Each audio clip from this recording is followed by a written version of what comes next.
Seringkali kita coba ngatur hidup kita. Kita mau begini, kita mau begitu. Yang saya ingin ingatkan adalah begini. Jangan lupa melibatkan Tuhan. Let God be God.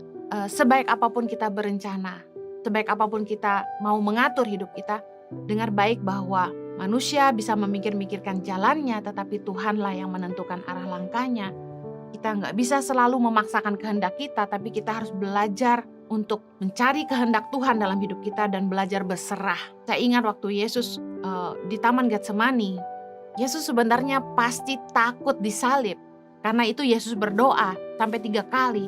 Dan kemudian di Lukas 22 ayat 42 Yesus berkata gini, "Ya Bapakku, jikalau engkau mau, ambillah cawan ini daripadaku." Yang Yesus mau adalah dia nggak usah ngelewatin masa penyiksaan itu.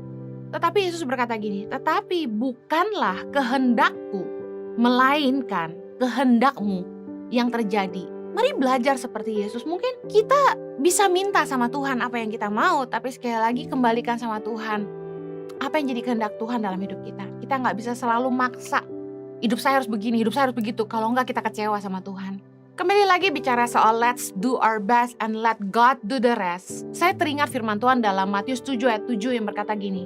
Mintalah, maka akan diberikan kepadamu. Carilah, maka kamu akan mendapat. Ketuklah, maka pintu akan dibukakan bagimu. Karena setiap orang yang meminta, menerima. Dan setiap orang yang mencari, mendapat. Dan setiap orang yang mengetuk, baginya pintu dibukakan.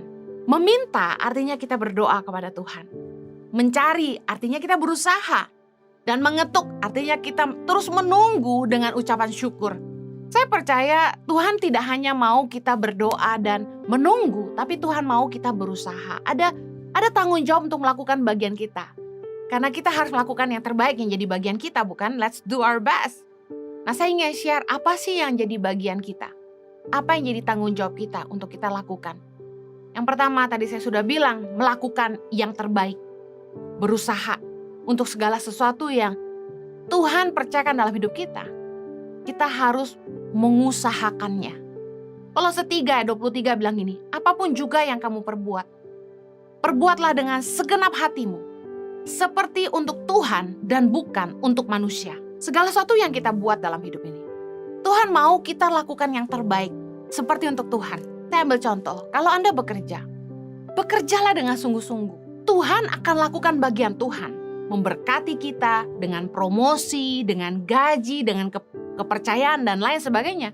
Tapi dengar baik, yang jadi bagian kita adalah kita harus bekerja dengan sungguh-sungguh. Kita harus melakukan yang terbaik yang jadi bagian kita. Saya pernah bilang ini, bahwa iman tidak mendiskon kerja keras. Kita nggak bisa cuma berdoa lalu mengandalkan Tuhan untuk memberkati kita, sementara perbuatan kita nggak selaras dengan iman kita.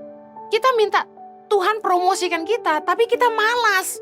Kita terlambat terus, nggak pernah mencapai target. Kerja hitung-hitungan, malas-malasan. Harusnya fokus kerja, kerjaan bisa selesai dalam 3-4 jam, tapi karena kita browsing internet terus, nonton YouTube terus, kerjaan nggak kelar-kelar. Akhirnya kita lembur, lalu kita marah ketika bos kita nggak bayar kita lembur. Bahkan yang paling lucu gini, kerja main game. Bentar-bentar ke pantry bikin kopi, bentar-bentar keluar jajan, sebentar-bentar telepon, sebentar-bentar ngecek WA, sebentar-bentar selfie, sebentar-bentar update status. Tapi gitu bilang, aku sibuk. Dengar baik, Tuhan akan lakukan bagian Tuhan untuk memberkati kita. Kita doa bukan? Kita sudah doa.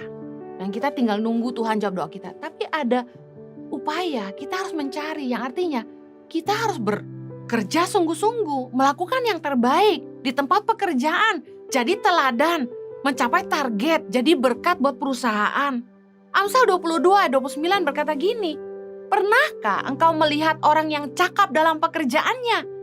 Di hadapan raja-raja ia akan berdiri, bukan di hadapan orang-orang yang hina. Bicara soal promosi, kita akan duduk bersama dengan raja-raja. Kita akan duduk di tengah orang-orang besar. Siapakah orang-orang yang dipilih ini? Orang-orang yang cakap dalam pekerjaannya. Seringkali orang mau namanya besar, orang pengen posisi yang tinggi. Tapi seberapa besar pencapaianmu? Seberapa besar hasil karyamu?